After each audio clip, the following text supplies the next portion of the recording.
Okay, today we're going to do the Flam Aleph. Right at the top says the Gemara Amar Rabbi Hilchasa. Allah has to have a mixture of chametz. What do you do with the mixture? So today we're paskening. What is the halacha? Amar Rabbi said Hilchasa. The halacha is chametz bismane. If you have chametz during Pesach, so it gets mixed up in meat. So if whether it gets mixed up with the same type of food that the chametz is, let's say bread gets mixed up with bread, or so whether it gets mixed up with not the same food, let's say bread got mixed up with a soup, so then it's also b'mashor. It's also even though there's a tiny drop of chametz inside your mixture, if a tiny drop of chametz falls into the soup, the whole soup becomes also if it's on Pesach. Kafi Rav, like the Shutav Rav.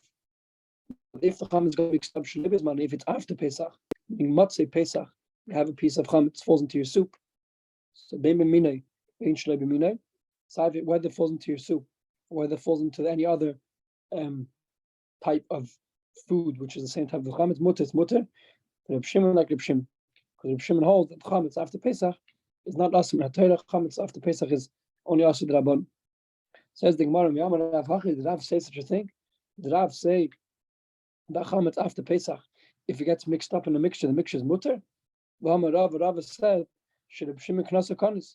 Rav himself said that Reb Shimon made a knas on anyone who has chametz after Pesach. If you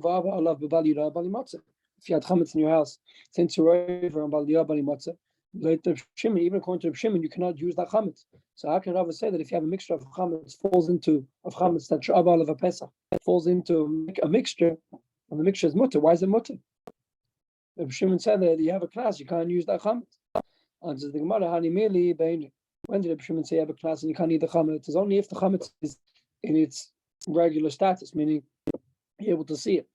But if the chametz fell into a mixture and the mixture isn't visible now, and the chametz is visible now, so Reb Shimon didn't go so far to asur the mixture in this case. Says the Gemara further, Rav go on to read that which Rav Paskin, that after Pesach the mixture is mutter. Rav himself wasn't his own reasoning, because we learn in another place that Rav said, Ki avinon beid Rab Nachman, I was in front of Rab Nachman. It was after Pesach, and the Beis Medrash of Rab Nachman, Ki avinon kushim yimei the Pischa. As soon as Pesach came out, they need to buy food for right after Pesach. So what did they do? And Nachman told them, he told them, they go buy chametz of wine. So you see clearly that a Nachman was matir to eat chametz of a guy after Pesach, even if the guy cooked the actual chametz on Pesach. But a Nachman was matir by the chametz of the guy, even the guy cooked it on Pesach. It was only Reb Shimon. Reb Shimon holds it's chametz out of a Pesach is only asur for knas. It's only midrash, it's mutter. Even the yitz chametz is only asur midrabanon. But the guy's chametz, they weren't guys. Now the Gemara goes into the whole sugya about pots. If you have pots and pans, nowadays a lot of people do agala. A lot of people kasher the kid for Pesach. Some people kasher the kid for Pesach. So here's the sugya of how the kasher kid. Amar Rav says, "Deiris but Pesach yishavru." Rav says, if you have earthenware vessels that were used for chametz, not use them on Pesach, and you have to break them. The only way to use them is the only way to get rid of the chametz which is inside the walls of the pot, and therefore you have to break it. So, why should you break it?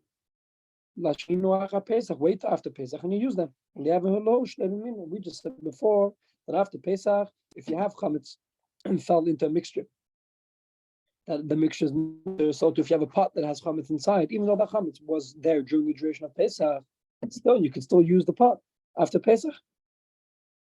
Says the Gemara, no, because when is it mutter to use the chametz after Pesach? Only if you're using it with a different type of food. Like we said, if you have a chametz which was on Pesach, you used it to cook soup. So then the soup isn't the same type of food as the chametz. So therefore, it's mutter. But if you use the chametz if you use the pot, let's say the chametz was cake. So if you can use the chametz to cook cake, so the din will be that the cake will be us, because as chametz. And said that all the pots you have to break, because even though you could use them for the same type of food, for a different type of food, but maybe you're going to end up using it for the same type of food. That'll be awesome. That's all Rav. Shita Rav said there's no way of using. You have to break all your pots every single Pesach if your pots are used for chametz. Shmuel Lama Shmuel says, don't break them. There's no point in breaking them. Just wait that Pesach. Shmuel says we don't care after Pesach you can use chametz. Shmuel says after Pesach you can use chametz. There's no problem using the chametz after Pesach. So whether it's minay, whether it's shnei minay, there's no problem. Shmuel, there's no reason to break the pots because after Pesach, it's even though it's chametz of Pesach, we weren't engaged in such a thing, and therefore there's no problem using. Obviously, on Pesach you can't use them because on Pesach we have chametz. After Pesach, it's mutter. But the Shmuel goes according to his reasoning. Shmuel told the people to make pots. Yeah, the meaning of the place where Shmuel's place was that after Pesach, all the pot makers would make new pots because everyone broke their pots every single year, and they would tell them, "Ash is Ash was vini akan daichi. Make sure don't put the pots too high. Don't put the price of the pots too high because if you make the price of the pots too high, yeah, they took advantage that everyone has to buy new pots after Pesach, so they would make the pot prices very high." And Shmuel told them, because if you don't if you don't lower the prices, I'm going to tell everyone the lach is like Reb Shimon. And according to Reb Shimon, you don't have to buy new pots after Pesach. You don't have to break your pots, and you'll lose all your business. Ask the Gemara about this question.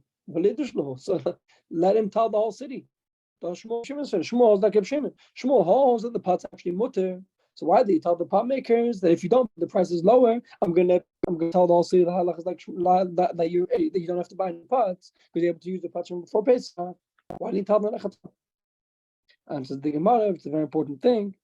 Asri the Rav was in the place of Rav. Rav says the pots is awesome. So that's why everyone would break the pots after Pesach and buy new pots after Pesach. Shmuel told them, Shmuel threatened the pot makers and said, even though I know you're in the city of Rav, so everyone has to pass me like Rav. But if you put the prices too high, I'm going to tell them the lach is not like Rav. And since the lach is not like Rav, so then no one will buy new pots anymore and you lose your whole business. So I think now we're getting into the laws of kashrus a bit, of milk and meat. And so we're speaking about kashrus. Says the Gemara, there was an oven, someone had the oven, and he spread the oven with fat. Yeah, meat fat on his oven. Asra Rava bar Ahila lemichli lifta. Rava bar Ahila said, no, if you bake bread in this oven, which was smeared from now on, any bread that baked in this oven which was smeared with fat, with fleishik, the din is that this bread is to eat. Even if you're just eating it with the salt, you're eating the bread directly, it's also to eat this bread. Why? Because you can never cook bread in this oven. Why not? Maybe you're going to cook the bread in a kutach. Maybe you're going to eat this bread together with a milk dish, and since this bread was cooked in the oven, which was smeared with fat, the fat never comes out of the walls, and therefore the bread was cooked in a fleishik oven basically, and therefore you can't eat this bread with milk. So Rabbi made a gzeira and said that no one can eat this bread ever because you might eat it with milk. Okay, we'll stop over here, but the Hamshah the is going to speak about it on Sunday. We're going to speak about a different thing of making bread. You can't make bread milchik, and you can't make bread fleishik because we're scared that bread is a universal food. It's eaten with everything. So therefore, bread is a certain din of bread that you can't has to always be part of.